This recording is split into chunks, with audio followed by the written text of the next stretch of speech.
কি বন্ধুরা, দাঁত একজিমা আর চুলকানির সমস্যার কারণে একেবারে অতিষ্ঠ হয়ে পড়েছো?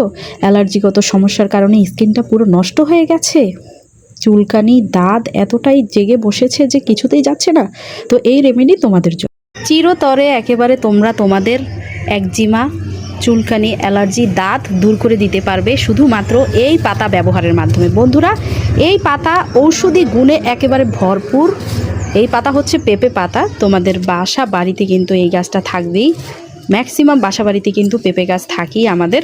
তো পেঁপে পাতাটা যে তোমাদের স্কিনের জন্য কতটা উপকারী হতে পারে, তোমাদের যাদের স্কিনে দাঁত একজিমা চুলকানি হয়ে থাকে প্রচুর পরিমাণে কিন্তু, ঠিক আছে, তোমরা যদি এটা ব্যবহার করতে পারো সঠিক উপায়ে, নিয়ম জেনে, তাহলে কিন্তু তোমাদের দাঁত একজিমা চুলকানি থেকে অতি সহজেই তোমরা মুক্তি পেতে পারো। তো কিভাবে আজকে অতি সহজে তোমরা দাঁত একজিমা চুলকানি থেকে মুক্তি পেতে পারো সেই রেমেডি নিয়ে কিন্তু আমি হাজির হয়েছি। তো বন্ধুরা, রেমেডিটা বানানোর জন্য প্রথমে কিন্তু আমার প্রয়োজন হবে কচি পেঁপে পাতা, ঠিক আছে। তো আমি একটা কচি দেখে একটা পেঁপে পাতা নিয়ে নিছি। এখন এই পেঁপে পাতাটা ধুয়ে তারপরে আমি রেমেডিটা বানানোর কাজটা শুরু করব। তো তোমরা সাথে থাকো আর দেখতে থাকো। তো বন্ধুরা, আমি এখন হাম্বল দিস্তার সাহায্যে কিন্তু খুব সুন্দর করে দেখো পেঁপে পাতাটাকে একেবারে থেতলে নিচ্ছি। আমার কিন্তু পেঁপে পাতার রসটা কিন্তু লাগবে এই রেমেডিটা বানানোর জন্য।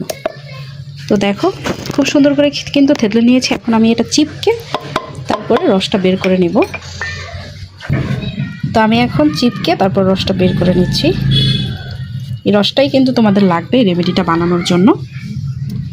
ব্যাস, চিপকে রসটা নিয়ে নেওয়া শেষ।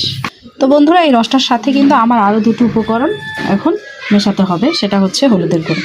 হলুদের গুঁড়া তোমরা কিন্তু জানো অ্যান্টিসেপটিক হিসেবে কাজ করে, ক্ষত সারাতে ভীষণ উপকারী, জীবাণু ধ্বংস করে। তো আমি এখানে দিয়ে দিলাম হলুদের গুঁড়াটা। তো হলুদের গুঁড়াটা এখন আমি এই রসটার সাথে খুব সুন্দর করে একেবারে মিশিয়ে নিচ্ছি। তারপরে এর সাথে লাগবে সরিষার তেল। বন্ধুরা, সরিষার তেল কিন্তু আমাদের ত্বকের জন্য ভীষণ উপকারী। তো এখানে আমি অল্প একটু সরিষার তেলও এড করে দিব। বাস, এখন আমি উপকরণগুলোকে নেড়ে মিশিয়ে নিব খুব ভালো করে। খুব সুন্দর করে নেড়ে আমি মিশিয়ে নিচ্ছি।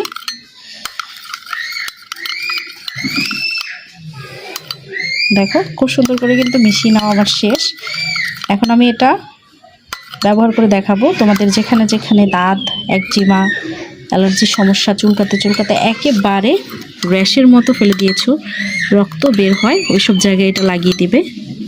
তোমরা যদি 2 থেকে 3 বার ব্যবহার করতে পারো প্রতিদিন, তাহলে অনেক ভালো একটা ফলাফল কিন্তু তোমরা পাবে। তো মিশ্রণটা এভাবে বানিয়ে তোমরা ব্যবহার করতে পারো। তবে এটা কিন্তু বেশি দিন রাখা যাবে না, প্রতিদিনকারটা প্রতিদিন বানিয়ে ব্যবহার করতে পারলে ভীষণ ভালো। তো বন্ধুরা, আমি এখন দেখাবো তোমরা এই উপকরণটাকে কিভাবে তোমাদের স্কিনে লাগাবে। তোমাদের যেখানে কিন্তু এই সমস্যাগুলো হয়েছে সেখানে এভাবে লাগিয়ে দিবে এই মিশ্রণটাকে। একটা কটন বার বা তুলোর সাহায্যে বা হাতে নিয়েও লাগাতে পারো, সমস্যা নেই। এভাবে লাগিয়ে দিবে। ব্যাস, দেখো এই যে আমি লাগিয়ে নিয়েছি খুব সুন্দর করে। এইভাবে লাগিয়ে নিলে তোমরা খুব ভালো একটা ফলাফল কিন্তু পাবে। দেখো আমি লাগিয়ে নিয়েছি। তো বন্ধুরা, আশা করি আমার আজকের ভিডিওটা তোমাদের সকলের অনেক বেশি উপকারে আসবে। তোমরা সকলেই এটা ব্যবহার করবে আর অনেক বেশি উপকৃত হবে। তো ভিডিওটা ভালো লাগলে সবাই অবশ্যই আমার ভিডিওটাতে লাইক, কমেন্ট এবং শেয়ার করে দিবে।